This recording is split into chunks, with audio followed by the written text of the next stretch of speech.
But you want to reflect on that a little bit about how we kind of shocked the world and how we, it was the first relay win. And I don't, when you watch the replay of that race, the announcers don't even mention our name until literally we're into the wall. So talk about how kind of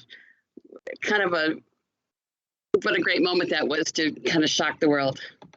Oh, like obviously one of the highlights of just last year and just a weird year that it was.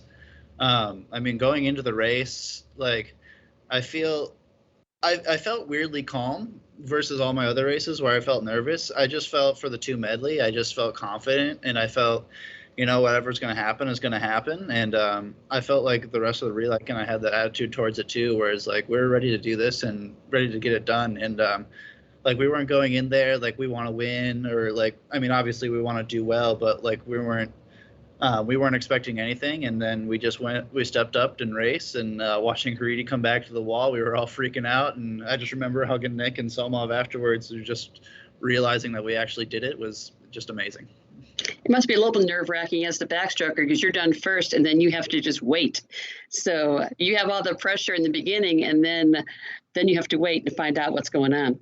I mean, well, yes, I do have all the pressure at the beginning and like before the race, but being done first is actually so nice because like I just get to get my stuff out of the way, and then I just get to watch everyone else do their thing. And yeah, it's always fun to watch the rest of the relay too because like I'm just done, so I just get to watch the rest instead of trying to focus on what I have to do. I just get to just watch the rest of the relay like I'm a spectator. Talk about some of these young kids. How do you help some of the younger guys who have a lot of talent but don't have the experience or maybe know what's at stake here at the NCAAs? Just kind of a couple things that I try to do is like I just try to keep things light as I can, just try to make them smile if I can, and just try to not talk about swimming. Sometimes it's just a good thing to so we're not always focused on what we're here to do and just swimming. I just try to take their mind off it for a little bit. And then like I always like helping the younger guys with anything they want to do. Like specifically for me, backstroke, I remember like I helped Dalton a lot for like with his backstroke starts leading into ACCs because he was nervous for that because he doesn't do a lot of backstroke starts in season. So just trying to help out wherever I can and whatever I need to do. And what about having this pool, having just swam here basically at the ACCs, does that feel a little bit like a home court advantage, a home pool advantage? I mean, this is the second time I've ever swam at this pool. Obviously, the ACC switched over from the GAC or North Carolina.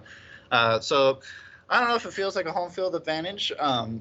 But at the end of the day, a pool's a pool's a pool. So we're just staring at a black line or a ceiling the whole time. And, you just got to do what you got to do and trust your training.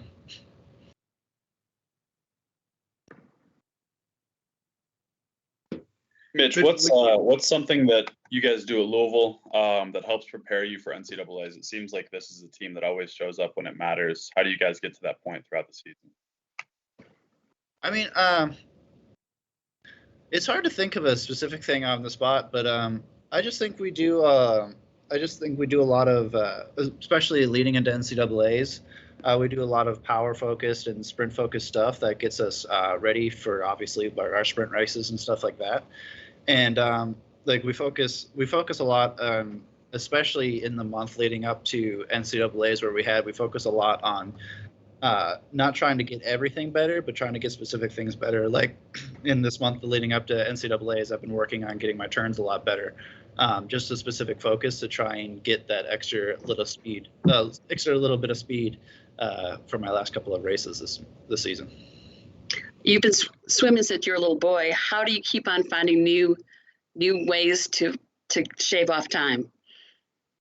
I mean, a lot of that has to do with like the coaching staff here.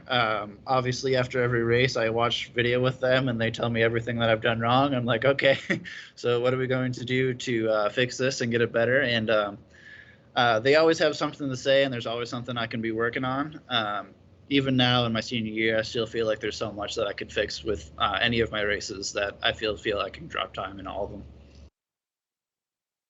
Okay. Anything else for Mitch? Okay. Thank you, Mitch.